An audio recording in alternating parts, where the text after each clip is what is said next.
بڑے غور سے سنیں، ہماری مائیں بہنیں اس واقعے کو سنیں۔ ایک صحابی اللہ کے نبی کے پاس آتے ہیں، صحیح ابن حبان کی صحیح روایت ہے، اے اللہ کے نبی،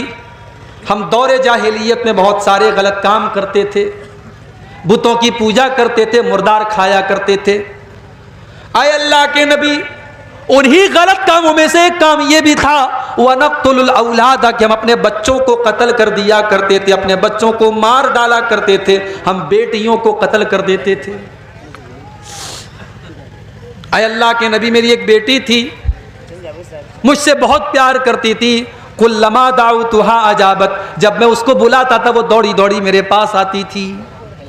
اے اللہ کے نبی، ایک دن میں نے اپنی بچی کو بلایا، وہ دوڑی دوڑی میرے پاس آئی، میں نے اس کا ہاتھ پکڑا اور گھر کے باہر لے کر کے چلا، کچھ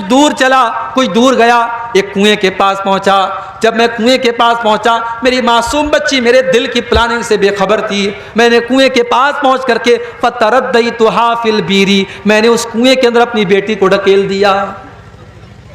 اے اللہ کے نبی، میں نے اپنے انہی ہاتھوں سے اپنی بیٹی کو اس کنویں کے اندر ڈھکیل دیا، اور آخری لفظ جو میری بیٹی کی زبان سے نکل رہا تھا، جو آج بھی میرے کانوں میں گونجتا ہے، میری بیٹی کہہ رہی تھی یا ابتا، یا ابتا،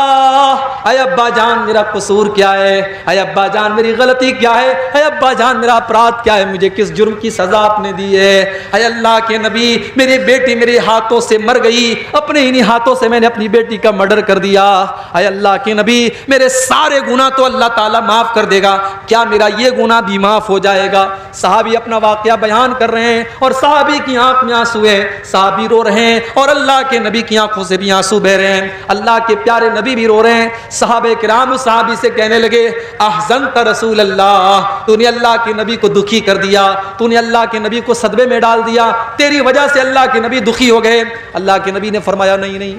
اس کو اپنے دل کا درد بیان کرنے دو، اس کو اپنے دل کی بات کہہ لینے دو۔ صحابی نے پورا واقعہ سنایا اور کہا اے اللہ کے نبی، کیا میرا یہ گناہ بھی معاف ہو جائے گا؟ اللہ کے نبی نے فرمایا کہ ہاں، اسلام میں آنے کے بعد پہلے کے تمام گناہ معاف ہو جائیں گے، اب یہاں سے تم ایک نئی زندگی شروع کرو، تمہارا یہ گناہ بھی معاف ہو جائے گا۔ میری پیاری ماں اور بہنوں، اسلام وہ دین ہے اور میرے نبی وہ نبی ہیں جنہوں نے آپ کو جینے کا حق دیا ہے۔ اگر صرف اس بات کو آپ سمجھ لیں تو آج کوئی عورت یہ نہ کہے کہ اسلام نے ہم کو کیا دیا ہے، اسلام میں تو بڑی پابندیاں ہیں۔ اگر اسلام آپ سے یہ کہہ رہا ہے کہ آپ پردے میں رہیے، آپ گھر کے اندر رہیے، آپ بلا ضرورت گھر کے باہر مت نکلیے، تو یہ پابندی بھی اسلام آپ کی بھلائی کے لیے لگا رہا ہے، کیونکہ اسلام وہ دین ہے جس نے آپ کو جینے کا حق دیا ہے، اور جس نے آپ کو دنیا میں آنے کے بعد آپ کو کلنک مانا جاتا تھا، اسلام نے آ کر کے بتایا ہے کہ نہیں، بیٹی کلنک نہیں ہوتی ہے، بیٹی تو دنیا کے لیے رحمت ہوتی ہے۔